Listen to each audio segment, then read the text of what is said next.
a vitória do São Paulo, hein, Bruno Prado? Sim. Zubeldia voltou a vencer, hein? O homem voltou com uma falha patética do Jandrei, com direito a pedido de desculpa. E se eu não me engano, foi aquela criança que tá olhando ali pro celular, Bruno Prado, que disse que o Jandrei é super bom com os pés. Ele falou aqui no programa. Tem que é o pé, passe, tem zagueiro. Ontem eu lembrei tanto de você. Confiança, tanta confiança. Você já viu que zagueiro erra também com o pé? Já. Mas eu não vou negar pra você que quando eu vi aquele lance, eu só lembrava de você. Ele é bom com os pés. Aí eu falei, nossa, que precisão. E falando do São Paulo, ontem vitória contra o Criciúma por 2-1 no Morumbi. O São Paulo não vencia há 4 jogos, eram 2 empates e 2 derrotas nas últimas partidas. Ontem conseguiu uma vitória, um gol logo no início, né, do Alisson, esse gol que a gente mais rápido do... 1 minuto, né, jogada do Lucas. 59, mais rápido do Campeonato Brasileiro. O gol mais rápido do Brasileirão. Esse ano. E o Alisson marcou, e depois o Luciano fez 2-0 ainda na primeira etapa, e só no finalzinho aí, num tiro de meta que o Jandrei bateu muito mal, saiu o gol do Criciúma, do Arthur Caíque, mas o São Paulo conseguiu vencer no Morumbi, depois dessa sequência de resultados ruins, que vinha numa sequência invicta, perdeu para o Cuiabá, perdeu para o Vasco, aí já começou também um drama, porque perdeu 2 jogos, voltou a vencer, né, Vamp? O Campeonato Brasileiro, Bruno, é aquilo, né? É assim, você vê o Criciúma vem de uma vitória diante do Botafogo. Sim. Em casa. O São Paulo vem de uma derrota pro Vasco, né? O Vasco já vai lá na Bahia, perde pro Bahia. O Flamengo perdeu do Juventude, o Oscila muito, fez o dever de casa. O Palmeiras levou 3 do Fortaleza. Quer dizer, voltou essa jogada aí do gol ensaiado, treinamento aí, né? Jogada ensaiada. Tava uma partida muito tranquila, até que o Jandrei, né? Que eu falo que é bom com o pé. Quebrou a bola errada e ficou ali aqueles minutos assim tenso, né? A gente acabou de ver na Eurocopa, agora ele tá tirando a Croácia no último lance. Mas o São Paulo merecia ganhar mesmo, pelo que fez. Foi uma partida que o São Paulo dominou, controlou o jogo. A gente sabe que o campeonato do Criciúma é outro, apesar de ter um técnico também que eu acho que é o terceiro do país. O Tencati já está lá há 3 anos. 3 anos também, né? Quase igual o Abel e o outro que tem 3. O Vojvoda. Vojvoda. Né? Se manter ali de volta na Série A do Campeonato Brasileiro. Mas foi justo a vitória do São Paulo. Ô, Mauro, é justo, né? Foi tranquilo. Foi justo, tranquilo. Apesar O susto foi quando o Jandrei errou. Sim, que já estava. Até então estava tranquilo. Tudo tranquilo. Gol com 1 minuto, né? Isso já ajuda. E o Alisson jogando muito, né? Jogando muito, vem mantendo uma regularidade. O São Paulo não teve grandes problemas, Mauro, mas eu queria falar com você até essa coisa, né? Que é um campeonato que tem uma instabilidade, é um calendário pesado para todo mundo. Eu acho que às vezes falta um pouco de noção também do nível do time. O time do São Paulo é um bom time, mas às vezes quando... Isso não acontece só com o São Paulo, é que o São Paulo foi o dessa semana. Quando o time pega uma sequência boa aí de resultados, São Paulo ficou vários jogos sem perder, eu acho que às vezes superestimam algumas coisas e depois cobram também que o time seja sempre muito regular. E o time não é isso. Aí perdeu 2 e voltou a vencer. O que você pensa sobre isso? Você acha que às vezes falta um pouco de noção do que é o campeonato e do que são os times? Eu estava vendo uma postagem na rede social do Alexandre Grisberti, da Anotações Tricolores, né? E ele escreveu o seguinte: não fosse o gol do Criciúma, nesse erro do Jandrei, a campanha do São Paulo nessa altura do Brasileiro nesse ano seria rigorosamente igual ao do ano passado. Sim. Rigorosamente igual, até do saldo de gols e tudo. Quer dizer, tem um golzinho a mais sofrido. Só que esse ano ele já ganhou partida fora de casa, né? O ano passado ele ganhou só gol do Bahia. Mas perdeu em casa, por exemplo. Perdeu pro Fortaleza, Cuiabá. Ou seja, mudou um pouco isso, né? Pontuou fora, mas menos em casa. Mas os números absolutos são iguais. Você sempre fala isso, né? A semelhança de uma temporada com outra. Ano passado, parecido, quer dizer, é uma certa uniformidade com relação a números em determinados momentos. E o São Paulo tem um time hoje um pouco mais qualificado, mas de fato, às vezes é superestimado porque ganhou uma competição nacional. Ganhou uma Copa do Brasil, então as pessoas começam a cobrar automaticamente como se isso fizesse para o São Paulo um time melhor do que ele é. Um elenco melhor do que é. E ontem tinha uma vitória tranquila e tudo, tomou um susto no final, houve um momento de tensão após esse gol. Eu acho que isso porque foi um gol dado, né? Acho que isso é o pior, porque o torcedor está ali numa boa. 2-0, vai acabar, vou para casa agora, 3 pontos, 4 jogos sem vencer, finalmente voltamos a ganhar, e de repente o goleiro faz uma bobagem dessa. Aí você fala, pelo amor de Deus, aí passa o final do jogo com medo de acontecer Até a gente que estava vendo uma bola vadia ali dentro do gol. Jogo, eu digo, eu vi agora Itália e Croácia. Falei, vai pipocar daqui a pouco. Quando eu falo pipocar, uma bola ali da área. E acontece. Começou a jogar e acontece mesmo. Então, acho que isso que assim, estragou um pouco a noite do São Paulino, né? Tanto que o Jandrei foi muito vaiado no final, o pessoal ficou bem jogadores abraçados, tudo. Mas foi uma lambança morta. Né? Os colegas ajudarem ali, darem força, acho natural, até legal. Contra o Vasco ele foi mal também. Mas não dá, cara. E contra o Corinthians também, aquele gol do Igor Coronado também, foi um bracinho de jacaré ali, né? O goleiro pequeno, né? Não um goleiro muito alto, né? Aquela bola, para mim, um goleiro maior defendeu. O Carlos Miguel, se fosse o goleiro do São Paulo naquele jogo, talvez defendesse aquela bola, que é um goleiro de maior envergadura e tudo mais, goleiro maior. Mas eu concordo com você, eu acho que o São Paulo, às vezes, ele acaba sendo cobrado por mais do que ele pode oferecer. E aí tem um agravante aí, né? A cobrança ficou maior porque o time teve uma sequência de jogos invictos com o técnico Zubeldia. Sim. Mas uma hora ia acabar, uma hora ia perder. Só que teve uma sequência depois ruim, 4 jogos sem vitória, derrota em casa. E a derrota para o Vasco foi uma vergonha. Foi terrível. Aquilo foi uma vergonha, uma atuação muito vergonhosa. Pega o Bahia agora no final de semana, né? Bahia. Sem o Zubeldia no banco que tomou o 3º cartão. Sim, está suspenso o Zubeldia, não vai ficar no banco. Vai enfrentar o Rogério. E até essa coisa do São Paulo das campanhas, no Brasileiro elas são muito parecidas nos últimos 3 anos, aí vamos ver se outro padrão vai se repetir. No segundo turno, nos últimos 2 anos, o time caiu, porque começou a priorizar as Copas, né? E vamos ver se isso vai acontecer de novo. Até no Paulista, eu lembro que eu fui olhar, que eu tinha mais ou menos essa noção, a campanha na primeira fase, aquela fase de 12 rodadas intermináveis do Paulista, acho que a de 22, 23 e 24, tem 2 que são exatamente o mesmo número de pontos e outra que é 1 ponto a mais ou a menos. Até no Paulista é a mesma coisa, assim, 22, 23, 24, a diferença de 1 ponto em uma das edições aí, e 2 delas têm a mesma pontuação. Ou seja, o time é isso, né, que não acho que é ruim, mas é isso. Nos mata-matas tem ido bem, mesmo em 22, não foi campeão, mas chegou numa final, chegou numa semifinal, e no ano passado ganhou um dos mata-matas, né, e esse ano vai, quem sabe, no mata-mata tentar alguma coisa. Também na Sul-Americana, né, caiu lá para a LDU. Nas quartas. Nas quartas de final. Sim, caiu nas quartas, nos pênaltis para a LDU, do Zubeldia, né, que era... Isso. O treinador até tomou lá em Quito, até saiu barato aquele 2-1, depois ganhou de 1-0 aqui com o gol do Arboleda e perdeu nos pênaltis, que o Rames chutou o pênalti para fora, né? O Rames Rodrigues que errou o pênalti naquela decisão contra a LDU. Vamos ouvir o técnico do São Paulo, Luiz Zubeldia. Ele fala sobre o jogo de ontem, a vitória do São Paulo contra o Criciúma. Creo que hicimos un primer tiempo según lo planeado, poniéndome en la piel de nuestros hinchas. Ese tipo de juego siempre le va a gustar más porque es un juego donde atacás el arco contrario, donde generás falta, donde gambeteás. Entonces tanto Luca como Ferreira tenían esa misión de atacar de afuera hacia adentro para que la línea de 5 de ellos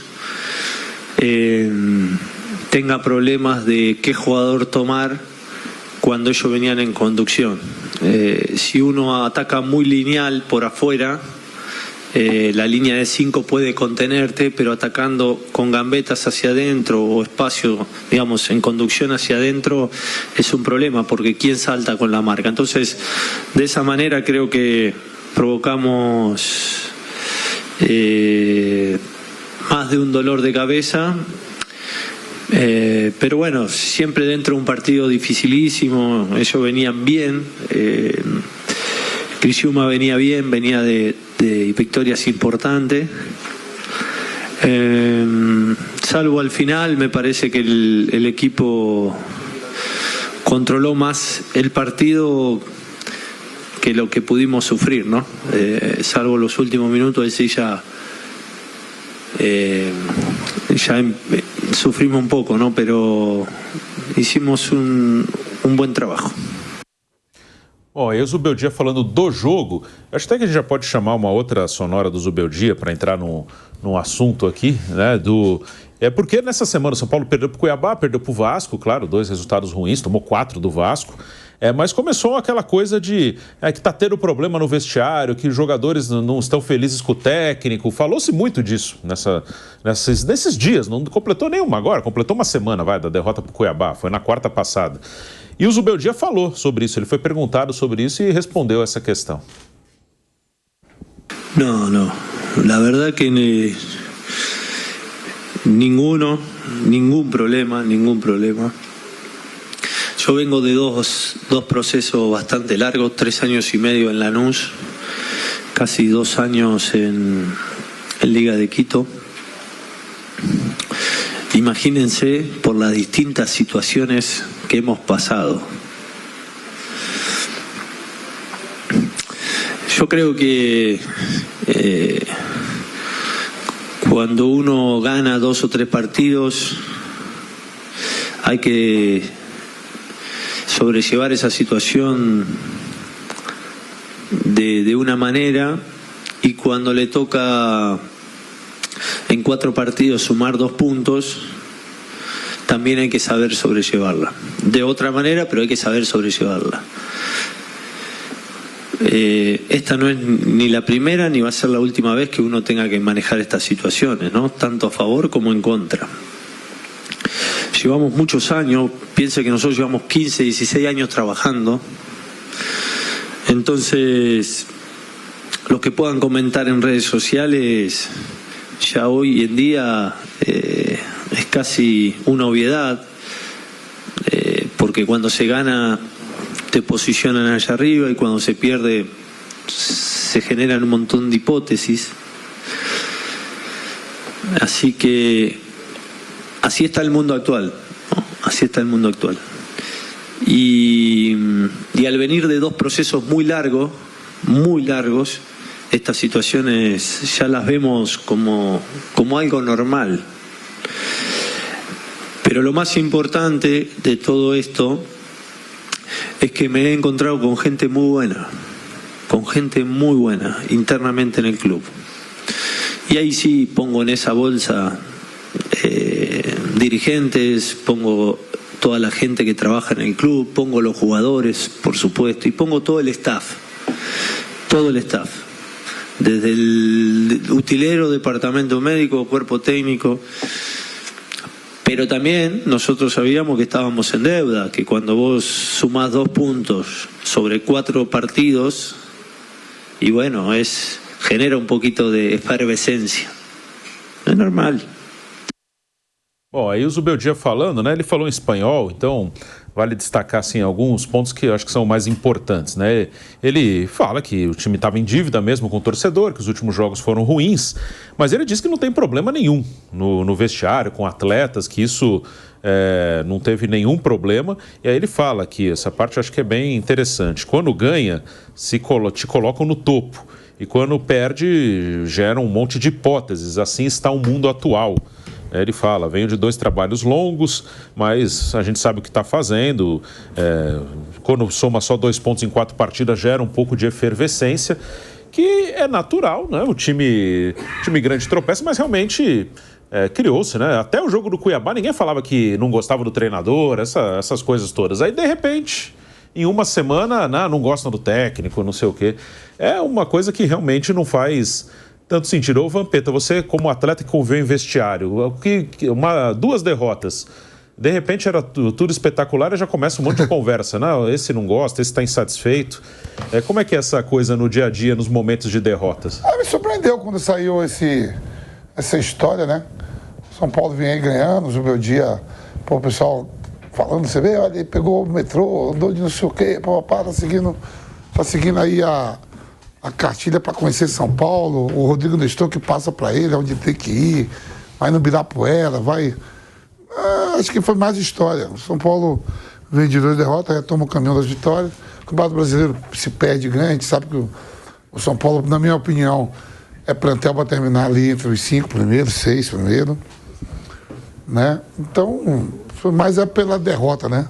Pelas 2 derrotas, veio um sapé-caiá bonito do Vasco, ele estava na zona de rebaixamento. E agora? Aí gerou isso tudo.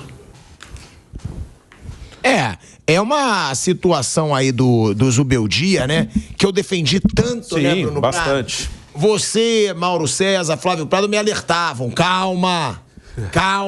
Menos um pouco. E eu perdi a calma. Eu ia pra minha euforia. Mas voltou a ganhar. Só que o que você tá falando, né? O cara fica 12 jogos sem perder.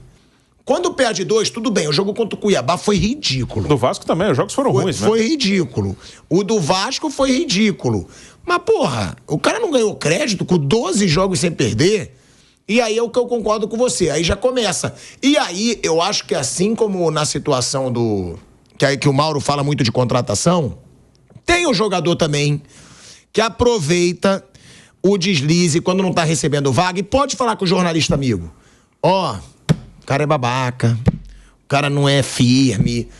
Pra já vazar notícia ruim porque ele não tá recebendo vaga, porque ele não tá jogando. Eu acho que pode ter isso também, porque não é normal. O cara, 12 jogos sem perder. Perdeu 2, começa a sair um bando de coisa na mídia, né? Que não tinha ambiente, que tinha jogador aí que tava chateado com o Zubeldia. A gente já mostrou a declaração dele, Bruno? Já.